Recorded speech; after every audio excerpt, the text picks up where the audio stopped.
अपमान और मौन। एक दिन भगवान बुद्ध अपने शिष्यों के साथ एक गांव में पहुंचे। उनकी करुणा और ज्ञान की ख्याति दूर दूर तक फैल चुकी थी और गांव वाले उनके दर्शन के लिए एकत्रित हुए। लेकिन सभी लोग उनसे प्रसन्न नहीं थे। गांव में एक धनी और अहंकारी व्यक्ति था जिसे बुद्ध से जलन थी। उसने सोचा कि बुद्ध को अपमानित करके वह अपनी श्रेष्ठता साबित कर सकता है। वह क्रोध से भरा हुआ बुद्ध के पास पहुंचा और ऊंची आवाज में बोलने लगा। तुम एक ढोंगी हो, उसने चिल्लाकर कहा। तुम दूसरों के भोजन पर जीते हो और स्वयं को ज्ञानी कहते हो। तुम इन भोले लोगों को भ्रमित कर रहे हो। गांव वाले यह देखकर हैरान थे। वे बुद्ध की प्रतिक्रिया का इंतजार करने लगे, लेकिन बुद्ध शांति से खड़े रहे। उनके चेहरे पर कोई क्रोध नहीं था, कोई प्रतिक्रिया नहीं। उन्होंने केवल उस व्यक्ति को दयालु दृष्टि से देखा। वह व्यक्ति और अधिक क्रोधित हो गया। उसने और अपशब्द कहे, लेकिन बुद्ध वैसे ही शांत खड़े रहे। थोड़ी देर बाद जब व्यक्ति थक गया और रुक गया, तब बुद्ध ने कोमल स्वर में कहा, मित्र, यदि कोई व्यक्ति तुम्हें एक उपहार दे और तुम उसे स्वीकार न करो, तो वह उपहार किसका रहेगा? वह व्यक्ति कुछ पल सोचने के बाद बोला, अगर मैंने उसे स्वीकार नहीं किया तो वह उसी व्यक्ति का रहेगा जिसने उसे दिया था।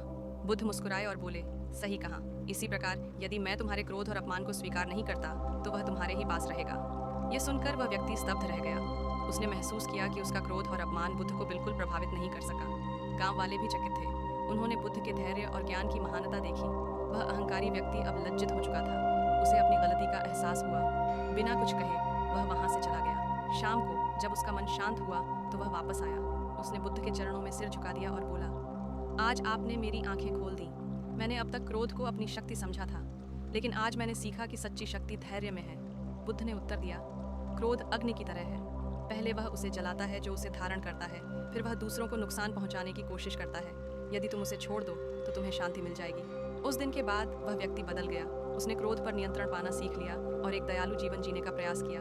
यह घटना गांव में फैल गई और लोगों ने सीखा कि वास्तविक शक्ति प्रतिक्रिया देने में नहीं, बल्कि अपने मन को नियंत्रित करने में है। बुद्ध अपनी यात्रा पर आगे बढ़ते रहे, लेकिन उन्होंने सिखाया कि किसी को हराने के लिए क्रोध की आवश्यकता नहीं, बल्कि समझ और धैर्य की शक्ति ही सबसे बड़ी विजय है।